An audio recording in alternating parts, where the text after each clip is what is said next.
আপনারা সবাই স্কুল সূরা ইখলাস পারেন কি পারেন না? মানে এই বইয়ের মধ্যে তো স্কুল সূরা লেখা আছে, সূরা ইখলাস লেখা আছে। এই বইটা যদি আপনি পড়ে দেন কিন্তু আপনার ভিতরে সূরা ইখলাস আছে, এটা কি পড়া সম্ভব না? সম্ভব কি? সম্ভব না। কেন সম্ভব না? কারণ আপনার দিলের ভিতরে গাইখা রাখছেন কোরআনটা। ঠিক কি কথা বলবে? আপনার আমার দিলের ভিতরে কোরআনটা গাইখা রাখছেন।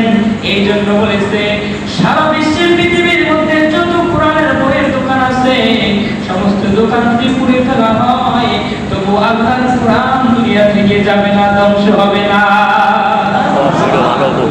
এই জন্য আমার নবীজি নূরের নবী সুবহানাল্লাহ, আমার নবীজিকে ভালোবাসতে হবে, নবীজির সাথে প্রেম করতে হবে, নবীজির সাথে মহব্বত করতে হবে। বাবা এই নবীর মহব্বত